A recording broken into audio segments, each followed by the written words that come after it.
গাজা জুড়ে ইসরায়েলি তাণ্ডবে হামাসের শীর্ষ রাজনৈতিক নেতাসহ নিহত ৩৪। চিকিৎসার জন্য হাহাকার, মানবিক সংকট চরমে। যুদ্ধবিরতি ভেঙে লেবাননে ইসরায়েলি রকেট হামলায় ৮ জনের প্রাণহানি। বিরোধী নেতা ইমামোগলুকে গ্রেফতারের প্রতিবাদে ৪ দিন ধরে বিক্ষোভে উত্তাল তুরস্ক। অবিলম্বে মুক্তির দাবি, জিজ্ঞাসাবাদ শেষে কারাগারে পাঠানোর নির্দেশ আদালতের। এবং হিথ্রো বিমানবন্দরে আগুনের ঘটনার একদিন পর স্বাভাবিক কার্যক্রম, এখনও জানা যায়নি কারণ। নাশকতার প্রমাণ পায়নি কর্তৃপক্ষ, ভোগান্তি কমাতে বাড়ানো হয়েছে ফ্লাইট।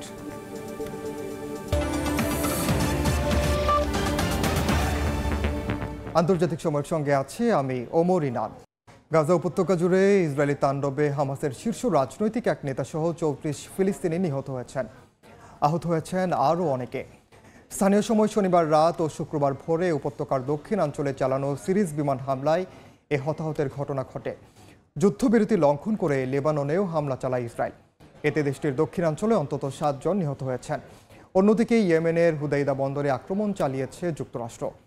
আঞ্চলিক উত্তেজনার মধ্যে লোহিত সাগরে আরও একটি বিমানবাহী রণতরী পাঠাচ্ছে পেন্টাগন। ইসরায়েলের চলমান হামলার জেরে তীব্র সংকটে ভুগছে যুদ্ধবিধ্বস্ত গাজার হাসপাতালগুলো। পর্যাপ্ত চিকিৎসা সামগ্রী ও শয্যার অভাবে অকেজো উপত্যকাটির চিকিৎসা ব্যবস্থা। আহতদের সামলাতে হিমশিম খাচ্ছেন চিকিৎসকরা। গাজার পাশাপাশি লেবাননেও তাণ্ডব চালিয়েছে ইসরায়েল। শনিবার দেশটির দক্ষিণাঞ্চলের বিভিন্ন এলাকায় নেতানিয়াহু বাহিনীর বিমান হামলায় প্রাণ গেছে শিশুসহ কয়েকজনের। ইসরায়েলের সামরিক বাহিনীর দাবি, লেবানন থেকে রকেট ছোড়ার জবাবে হিজবুল্লার ঘাঁটি লক্ষ্য করে এই হামলা চালানো হয়। যদিও সশস্ত্র গোষ্ঠীটির দাবি, ইসরায়েলে কোনো হামলা চালায়নি তারা। মধ্যপ্রাচ্যে বাড়তে থাকা উত্তেজনার মধ্যে লোহিত সাগরে বিমানবাহী রণতরী ইউএসএস কার্ল ভিনসন পাঠাচ্ছে পেন্টাগন। একই সঙ্গে আগেই মোতায়েন থাকা রণতরী ইউএসএস হ্যারি এস ট্রুম্যান আরও ১ মাস সেখানে অবস্থান করবে বলে জানিয়েছেন মার্কিন প্রতিরক্ষা মন্ত্রী। ফরহাদ চৌধুরী, সময় সংবাদ। সরকার বিরোধী বিক্ষোভে উত্তাল ইসরায়েল। গাজায় যুদ্ধ বন্ধের চুক্তি করে জিম্মিদের মুক্তির দাবিতে রাজপথে নেমেছেন হাজারো মানুষ। শনিবার তেল আবিব, জেরুজালেম সহ ইসরায়েলের বিভিন্ন শহরে বিক্ষোভ হয়েছে। এদিন নেতানিয়াহুর বাসভবনের বাইরে দাঁড়িয়ে তার পদত্যাগ দাবি করেন বিক্ষোভকারীরা। গাজার দ্বিতীয় ধাপের চুক্তির বিষয়ে হামাসের সঙ্গে আলোচনার মধ্যেই উপত্যকায় ফের হামলা শুরু করেছে ইসরায়েল। নতুন করে এই অভিযানের কারণে জিম্মিদের মুক্তির বিষয়ে শঙ্কা দেখা দেয়ায় খোদ ইসরায়েলিদের মধ্যে বাড়ছে অসন্তোষ। গাজায় যুদ্ধবন্ধের চুক্তি করে জিম্মিদের মুক্তির দাবিতে শনিবার টানা চতুর্থ দিনের মতো রাজপথে নামেন দেশটির বাসিন্দারা। এদিন তেল আবিব, জেরুজালেম সহ একাধিক শহরে বিক্ষোভ করেন ইসরায়েলিরা। দেন সরকার বিরোধী নানা স্লোগান। লড়াই নয়, চুক্তি জীবন বাঁচাবে এমন প্ল্যাকার্ড হাতে নিয়ে বিক্ষোভকারীরা নেতানিয়াহুর বাসভবনের বাইরে জড়ো হয়ে তার পদত্যাগের দাবিও তোলেন। আন্দোলনকারীদের অভিযোগ, চলমান সংকট মোকাবিলায় পুরোপুরি ব্যর্থ হয়েছে ইসরায়েলের সরকার। ইসরায়েলের সবচেয়ে বড় শত্রু হামাস নয়, আমাদের শক্তিশালী সেনাবাহিনী আছে যারা হামাসকে মোকাবিলায় সক্ষম, কিন্তু সবচেয়ে বড় শত্রু নেতানিয়াহু নিজেই। কারণ গত ২০ বছরে তিনি দেশের কথা ভাবেননি, নাগরিকদের কথা ভাবেননি। সরকার দেশকে গৃহযুদ্ধের দিকে ঠেলে দিচ্ছে। নেতানিয়াহু ইচ্ছাকৃতভাবে এই পরিস্থিতি তৈরি করেছেন, কিন্তু আমরা তা হতে দেব না। আমরা দেশের জন্য লড়াই করব, তবে দেশকে ধ্বংস হতে দেব না। আমরা চাই আমাদের সব জিম্মি নিরাপদে বাড়ি ফিরুক, কিন্তু যখন আমরা দেখি এখনো সামরিক অভিযান চলছে, তখন স্পষ্ট হয় সরকার অন্য কিছু চাইছে। জনগণের বড় একটি অংশ জিম্মিদের ফিরিয়ে আনার পক্ষে, তাই আমরা প্রতিবাদ করছি। বিক্ষোভ দমনে কঠোর অবস্থানে ছিল আইনশৃঙ্খলা বাহিনী। বেশ কয়েকটি স্থানে পুলিশ ও বিক্ষোভকারীদের মধ্যে সংঘর্ষের ঘটনাও ঘটেছে। ইয়াসিন মোহাম্মদ জিসান, সময় সংবাদ। তুরস্কের বিরোধী নেতা এক্রেম ইমামোগলুকে জিজ্ঞাসাবাদ শেষে কারাগারে পাঠানোর নির্দেশ দিয়েছেন দেশটির আদালত। স্থানীয় সময় রোববার আদালতে তোলা হলে এ আদেশ দেন বিচারক। অভিযোগের বিচার না হওয়া পর্যন্ত তাকে কারাগারে রাখার নির্দেশ দেওয়া হয়। এদিকে ইমামোগলুর মুক্তির দাবিতে তুরস্ক জুড়ে বিক্ষোভ অব্যাহত রয়েছে। ইস্তাম্বুলের মেয়র ও বিরোধী দলীয় নেতা এক্রেম ইমামোগলুকে গ্রেফতারের প্রতিবাদে কদিন ধরেই উত্তাল তুরস্ক। রাজধানী আঙ্কারা সহ দেশটির গুরুত্বপূর্ণ শহরগুলোতে চলছে লাগাতার বিক্ষোভ। প্রতিবাদ বিক্ষোভের মধ্যেই স্থানীয় সময় রোববার একরেম ইমামোগলুকে কারাগারে পাঠানো হয়েছে। দুর্নীতির অভিযোগে বিচারের রায় না আসা পর্যন্ত তাকে কারাগারে আটক রাখার আদেশ দিয়েছেন আদালত। এ সময় আদালত চত্বরে জড়ো হয়ে বিক্ষোভ করেন ইমামোগলু অনুসারীরা। এর আগে শনিবার ইমামোগলুকে ব্যাপক জেরা করে তুরস্কের আদালত। তুরস্কের সরকারি কর্মকর্তা ও রাজনৈতিক বিশ্লেষকদের অনেকেই মনে করেন 2028 সালের প্রেসিডেন্ট নির্বাচনে ইমামোগলুকে অংশগ্রহণ করতে দিতে চান না প্রেসিডেন্ট রিসেপ তাইপ এরদোয়ান। এ কারণেই তার বিরুদ্ধে উদ্দেশ্য প্রণোদিত অভিযোগ এনে আটক করা হয়েছে। যদিও এই অভিযোগ অস্বীকার করে এরদোয়ান উল্টো অভিযোগ করেন বিশৃঙ্খলা তৈরির চেষ্টা করছেন বিরোধী দলীয় নেতাকর্মীরা।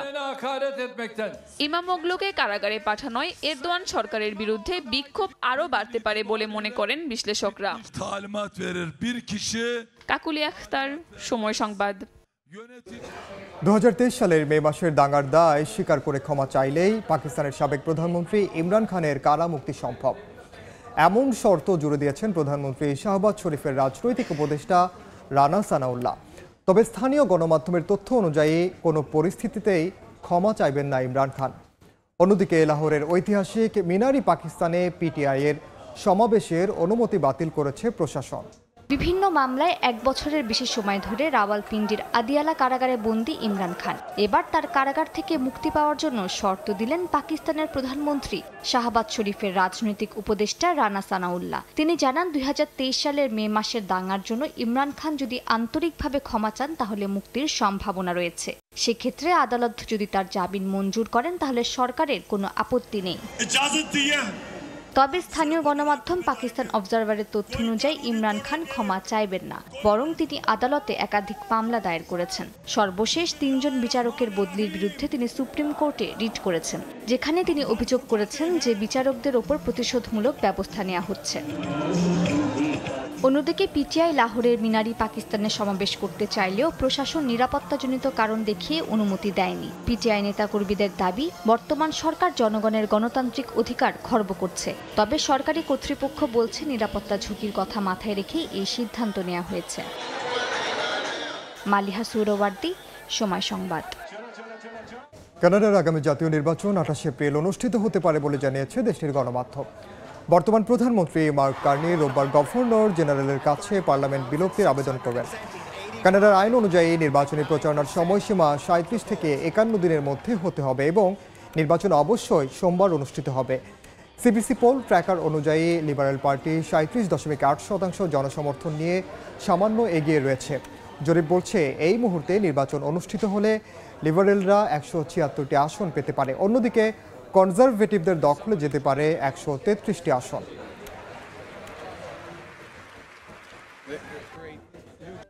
যুক্তরাজ্যের হিথ্রো বিমানবন্দরের কাছের বিদ্যুৎ উপকেন্দ্রে আগুনের ঘটনার একদিন পার হলেও এখনও জানা যায়নি কারণ। তবে এ ঘটনার সঙ্গে নাশকতার কোনো সম্পৃক্ততা নেই বলে নিশ্চিত করেছেন দেশটির জ্বালানি নিরাপত্তা মন্ত্রী।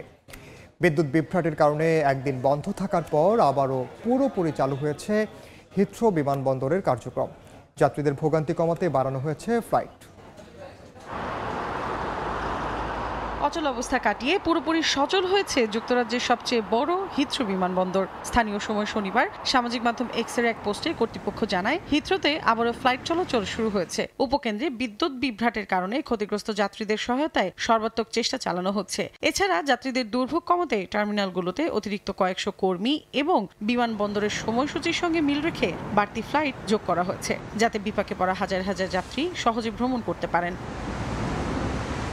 এদিকে বিদ্যুৎ উপকেন্দ্রটিতে কিভাবে আগুন লাগলো সে বিষয়ে তদন্ত করা হচ্ছে বলে জানিয়েছেন যুক্তরাজ্যের জ্বালানি নিরাপত্তা বিষয়ক মন্ত্রী এড মিলিব্যান্ড, যাতে দেশটির গুরুত্বপূর্ণ জাতীয় অবকাঠামোর জ্বালানি স্থিতিশীলতা সম্পর্কে সতর্ক থাকা যায়। তদন্তের বিষয়টিকে স্বাগত জানিয়েছেন হিথ্রো বিমানবন্দরের প্রধান নির্বাহী কর্মকর্তা থমাস ওল্ডবাই। তিনি বলেন, স্বাভাবিক কার্যক্রম শুরুর পর হিথ্রোর নেটওয়ার্ক স্থিতিশীলতা আরও বাড়ানোর জন্য বিভিন্ন পদক্ষেপ নেওয়া হচ্ছে। এর আগে স্থানীয় সময় শুক্রবার বিমানবন্দরটির কাছের একটি উপকেন্দ্রে ভয়াবহ আগুনের ঘটনা ঘটে। দাউ দাউ করে জ্বলতে থাকে হেইস এলাকায় থাকা উপকেন্দ্রটি। পুলিশের কাছে আসতে থাকে একের পর এক জরুরি অ্যালার্ট। অগ্নিকাণ্ডে বিদ্যুৎ বিচ্ছিন্ন হয়ে পড়ে হিথ্রো বিমানবন্দর। কর্তৃপক্ষ জানায়, বিদ্যুৎ বিভ্রাটের কারণে একদিনের জন্য বন্ধ ঘোষণা করা হয় কার্যক্রম। এতে চরম ভোগান্তিতে পড়েন লাখ লাখ যাত্রী। মৌসুমী সাথী, সময় সংবাদ। সুদানের নর্থ দারফুর অঞ্চলে আধা সামরিক বাহিনী আরএসএফের হামলায় অন্তত ৪৮ জন নিহত হয়েছেন, আহত হয়েছেন অর্ধ শতাধিক। শনিবার অঞ্চলটির আল মালিহা শহরে আরএসএফ জাতিগত সহিংসতা চালিয়েছে বলে জানায় স্থানীয়রা, যদিও বাহিনীটির পক্ষ থেকে এখনও কিছু জানানো হয়নি। এদিকে প্রেসিডেন্টের বাসভবন দখলের পর রাজধানী খার্তুমের কেন্দ্রে অবস্থিত রাষ্ট্রীয় গোয়েন্দা সদর দফতর, জাতীয় জাদুঘর সহ বিভিন্ন ভবন আরএসএফের কাছ থেকে পুনরুদ্ধারে অভিযান অব্যাহত রেখেছে সুদান আর্মি। গেল শুক্রবার 2 বছর পর সুদানের আধা সামরিক বাহিনী আরএসএফের কাছ থেকে রাজধানী খার্তুমে অবস্থিত প্রেসিডেন্ট ভবন পুনর্দখলে নেয় দেশটির সেনাবাহিনী।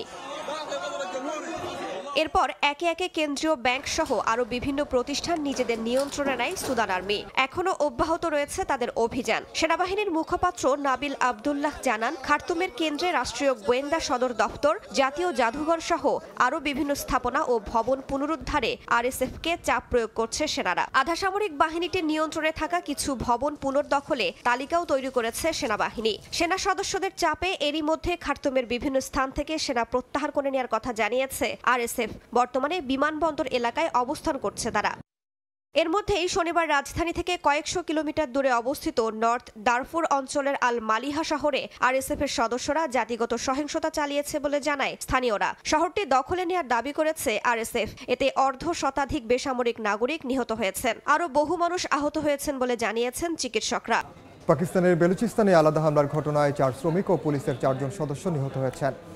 স্থানীয় সময় শনিবার কালাত ও নস্কি জেলায় এ ঘটনা ঘটে। বোরওয়েল ড্রিলিংয়ের কাজ করা অবস্থায় শ্রমিকদের উপর হামলা করা হয়। এদিকে নস্কি জেলার স্থানীয় পুলিশ জানান, সশস্ত্র ব্যক্তিরা মোটর সাইকেলে এসে গারিবাবাদ এলাকায় পুলিশের একটি মোবাইল পেট্রোল ভ্যানের উপর গুলি চালায়। এতে 4 পুলিশ সদস্য ঘটনাস্থলেই নিহত হন। পুলিশ এলাকা ঘিরে রেখেছে, হামলাকারীদের খোঁজ চলছে।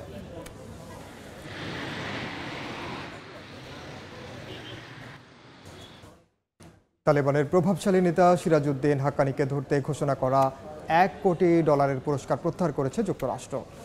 আফগান স্বরাষ্ট্র মন্ত্রণালয়ের মুখপাত্র বিষয়টি নিশ্চিত করেছেন। যদিও যুক্তরাষ্ট্রের কেন্দ্রীয় তদন্ত সংস্থা এফবিআইয়ের ওয়েবসাইটে এখনও হাক্কানির বিষয়ে পুরস্কারের তথ্য মুছে ফেলা হয়নি। তালেবানের প্রভাবশালী নেতা বর্তমানে আফগানিস্তানের ভারপ্রাপ্ত স্বরাষ্ট্রমন্ত্রীর দায়িত্ব পালন করছেন। 2 বছর আটক রাখার পর গত বৃহস্পতিবার মার্কিন নাগরিক জর্জ গ্লেজম্যানকে মুক্তি দেয় তালেবান। এরপরই হাক্কানির ওপর থেকে পুরস্কার প্রত্যাহারের সিদ্ধান্তের বিষয়টি সামনে আসে। দীর্ঘদিন হাসপাতালে চিকিৎসাধীন থাকার পর অনেকটাই সুস্থ হয়ে উঠেছেন ক্যাথলিক খ্রিস্টানদের প্রধান ধর্মগুরু পোপ ফ্রান্সিস। স্থানীয় সময় রোববার তাকে হাসপাতাল থেকে ছাড়া হবে। এদিন রোমের জামেলি হাসপাতালের জানলা থেকে হাত নাড়িয়ে ভক্তদের আশীর্বাদ করবেন তিনি। এরই মধ্যে ভক্তরা ভ্যাটিকানের বাইরে পোপের জন্য প্রার্থনা করছেন এবং তার ফেরার অপেক্ষায় আছেন। ছাড়া পেলেও বার্ধক্যের কারণে পোপের পুরোপুরি সুস্থ হয়ে উঠতে আরও অনেক সময় লাগবে বলে জানান চিকিৎসকরা। 14 ফেব্রুয়ারি ফুসফুসের জটিলতার কারণে তাকে হাসপাতালে ভর্তি করা হয়।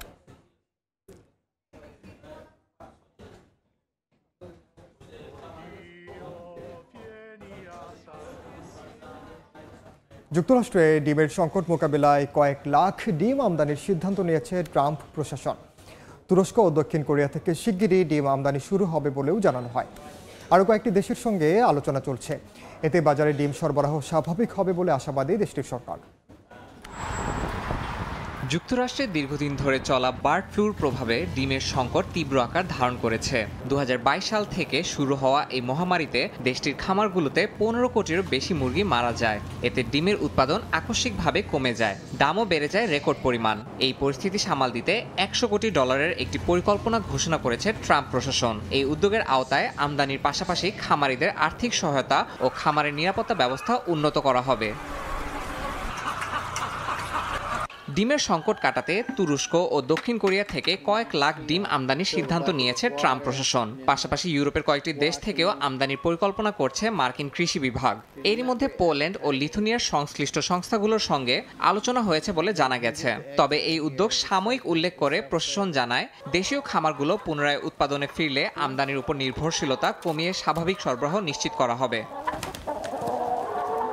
এদিকে বার্ড ফ্লুর বিস্তার রোধে খামারগুলোতে নজরদারি বাড়ানো হয়েছে। সরকারের অর্থায়নে কৃষি বিভাগের বিশেষ দল পরিদর্শন করছে খামারের নিরাপত্তা ব্যবস্থা। বার্ড ফ্লুর রোধে বায়োসিকিউরিটিও বাড়ানো হয়েছে। এর জন্য $50 কোটি বরাদ্দ রাখা হয়েছে। একই সঙ্গে $10 কোটি ব্যয় করা হচ্ছে ভ্যাকসিন গবেষণায়, যাতে ভবিষ্যতে এই ধরনের মহামারী এড়ানো যায়। এছাড়া ক্ষতিগ্রস্ত খামারের জন্য $40 কোটি একটি আর্থিক সহায়তা কর্মসূচি চালু করা হয়েছে। তবে বিশেষজ্ঞরা বলছেন, সংকট পুরোপুরি কাটিয়ে উঠতে কয়েক মাস লেগে যেতে পারে। ডিমের সংকটের জন্য আগের সরকারের উপর দায় চাপিয়েছে ট্রাম্প প্রশাসন। তবে বিশেষজ্ঞদের মতে সাম্প্রতিক সংকট শুধুমাত্র প্রশাসনিক সিদ্ধান্তের কারণে নয়, বরং দীর্ঘদিন ধরে চলা বার্ড ফ্লুর প্রভাবে এটি চরমে পৌঁছেছে। নতুন আমদানি উদ্যোগ পরিস্থিতি কতটা সামাল দিতে পারবে তা দেখার অপেক্ষায় বাজার বিশ্লেষকরা। ইয়াসিন মোহাম্মদ জিসান, সময় সংবাদ। রমজানের বরকতময় মাসে ইফতারের অতিরিক্ত খাবার যাতে অপচয় না হয় তা নিশ্চিত করতে কাজ করে যাচ্ছে দ্য হেল্পিং হ্যান্ডস ফাউন্ডেশন। মিশিগানের ডিয়ারবর্ন ও ডেট্রয়েটে সুবিধা বঞ্চিতদের মধ্যে এই খাবার বিতরণ করা হচ্ছে। সংগঠনটির সদস্যরা জানান, এটি শুধু খাবার দান নয়, একে অপরের পাশে দাঁড়ানোরও একটি প্রয়াস। পবিত্র রমজানে আজানের আগে থেকেই শুরু হয়ে যায় ইফতারের আয়োজন। নানা পদের সুস্বাদু খাবারে সাজানো থাকে টেবিল, কিন্তু অনেক সময় এই খাবারের বড় অংশই উচ্ছিষ্ট হিসেবে থেকে যায়, যার অনেকটাই নষ্ট হয়। প্রতিদিন ইফতারের পর শহরের বিভিন্ন এলাকা থেকে এই অতিরিক্ত খাবার সংগ্রহ করেন দ্য হেল্পিং হ্যান্ডস ফাউন্ডেশন সংগঠনের স্বেচ্ছাসেবীরা। এরপর মসজিদের সামনে একত্রিত হয়ে বাছাই করা হয় খাবারগুলো, যাতে তা নিরাপদ ও খাওয়ার উপযোগী থাকে। 2017 সালে রমজানের সময় আমি এই উদ্যোগ শুরু করি। অনেক পরিবারই প্রচুর পরিমাণে খাবার রান্না করে, যার অনেকটাই থেকে যায়। এগুলো যেন অপচয় না হয়, সেজন্য আমি এই খাবার সংগ্রহ করে আশ্রয়হীনদের মধ্যে বিতরণ করতে শুরু করি। এটি কেবল দান নয়, বরং আমরা সবাই মিলে একটি সুন্দর সমাজ গড়ার চেষ্টা করছি। রমজানের শিক্ষাই হলো সংযম ও সহমর্মিতা, আর এই উদ্যোগের মাধ্যমে সেই মূল্যবোধই বাস্তবে তুলে ধরছেন দ্য হেল্পিং হ্যান্ডস ফাউন্ডেশনের স্বেচ্ছাসেবীরা। ইয়াসমিন অনন্যা, সময় সংবাদ। আবারও ভয়াবহ দূষণের কবলে ভারতের যমুনা নদী। রাসায়নিক বর্জ্যের নদীর পানি বিষাক্ত দুর্গন্ধে নষ্ট হচ্ছে পরিবেশ। তবে একদল স্বেচ্ছাসেবী নিজেদের হাতেই নিয়েছেন পরিষ্কার করার দায়িত্ব। তাদের প্রচেষ্টায় কিছুটা পরিবর্তন এলেও বিশেষজ্ঞরা বলছেন, স্থায়ী সমাধান আনতে দরকার সরকারি উদ্যোগ। দূষিত পানির ওপর ভাসছে ফেনার স্তর। দেখতে যেন বরফের আস্তরণ, কিন্তু বাস্তবে এটি রাসায়নিকের মিশ্রণ। দিল্লির বুক চিরে বয়ে চলা যমুনার এই ভয়াবহ চিত্র নতুন নয়, তবে পরিবর্তনের চেষ্টা চলছে। একসময় এই নদীর তীরে ছিল মানুষের আনাগোনা, এখন কেবল কৃষকের গরু চড়ানো কিংবা নৌকা চলার দৃশ্য দেখা যায়। কারণ পানি এতটাই বিষাক্ত যে কেউ কাছে আসতেও ভয় পায়। এই চিত্র বদলানোর দায়িত্ব নিয়েছেন পরিবেশকর্মী পঙ্কজ কুমার ও তার দল। প্রতিদিন নদীর পাড়ে এসে পরিষ্কার করছেন আবর্জনা, তুলে নিচ্ছেন আগাছা, যাতে দূষণ কিছুটা হলেও কমে।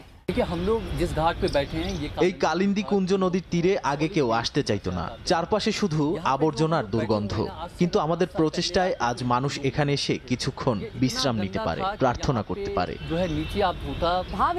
প্রথমবার এখানে এসে আমি হতাশ হয়েছিলাম, কিন্তু ভাবলাম এক টুকরো পলিথিন তুললে যদি পরিবেশের উপকার হয় তাহলে শুরু করা উচিত। হয়তো আজ নয়, কিন্তু আগামী 5 বছরে আমরা সফল হব, এটাই আমাদের আশা।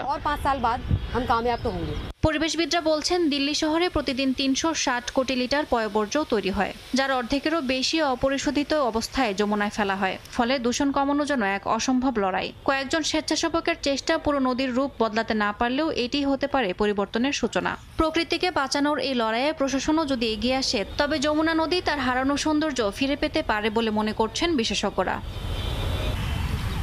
ইয়াসমিন অনন্যা, সময় সংবাদ। 1 ঘন্টার জন্য অন্ধকারে বিশ্বের বিভিন্ন দেশ জলবায়ু পরিবর্তন এবং প্রকৃতি রক্ষার সচেতনতা তৈরির লক্ষ্যে শনিবার বিশ্বজুড়ে পালন করা হয় আর্থ আওয়ার। এবারের আয়োজনে অংশ নেয় ভারত, হংকং, তাইওয়ান, যুক্তরাষ্ট্র, পর্তুগাল সহ আরও অনেক দেশ।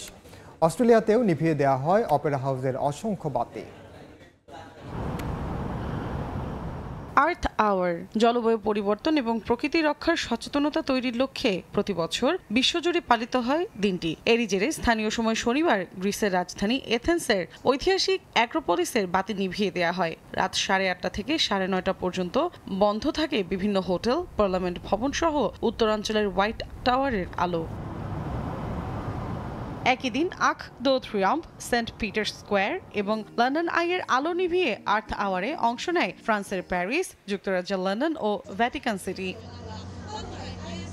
ওয়ার্ল্ড ওয়াইড ফান্ড ফর নেচারের উদ্যোগে প্রতি বছর আয়োজিত সচেতনতামূলক এক কর্মসূচিতে অংশ নেয় জাপান ও হংকং। এবারও টোকিও টাওয়ার ও ভিক্টোরিয়া হারবারের বাতি নিভিয়ে সমর্থন জানায় দেশ দুটি। আর্থ আওয়ার অত্যন্ত গুরুত্বপূর্ণ একটি বৈশ্বিক ইভেন্ট। এর প্রচারের কাজ করা জরুরি, যা আমাদের জীবনযাত্রা পরিবর্তনে কাজ করতে পারে। এদিকে তাইপের ঐতিহ্যবাহী 101 ভবনের বাতি নিভিয়ে আর্থ আওয়ারের সঙ্গে একাত্মতা প্রকাশ করে স্বায়ত্তশাসিত অঞ্চল তাইওয়ান। বিভিন্ন স্থাপনা ও সরকারি ভবনগুলোর আলো নিভিয়ে আর্থ আওয়ার পালন করা হয় পর্তুগালের লিসবনে। আর্থ আওয়ারে একাত্মতা প্রকাশ করে যুক্তরাষ্ট্র ও একই দিন নিভিয়ে দেওয়া হয় নিউ ইয়র্কের এম্পায়ার স্টেট ভবনের বাইরের সব বাতি। আর্থ আওয়ার চলাকালে 1 ঘন্টা সবাইকে উৎসাহী করা হয় অপ্রয়োজনীয় বাতি নিভিয়ে রাখতে। পিছিয়ে নেই জনবহুল দেশ ভারতও। নয়াদিল্লির রাষ্ট্রপতি ভবন থেকে শুরু করে কলকাতার হাওড়া ব্রিজ, মুম্বাইয়ের মতো বড় বড় শহর যেন 1 ঘন্টার জন্য নিমজ্জিত হয় অন্ধকারে। নষ্ট করার মতো পর্যাপ্ত জ্বালানি আমাদের নেই, তাই এর পরিমিত ব্যবহার করতে হবে যাতে জলবায়ুর বিরূপ পরিবর্তন মোকাবিলা করা যায়। 2007 সালে প্রথমবারের মতো আর্থ আওয়ার পালন শুরু করে অস্ট্রেলিয়া। এরপর থেকে প্রতি বছর মার্চের শেষ শনিবার পালন করা হয় ব্যতিক্রমী এই দিনটি। মৌসুমী সাথী, সময় সংবাদ। এ ছিল আন্তর্জাতিক সময়।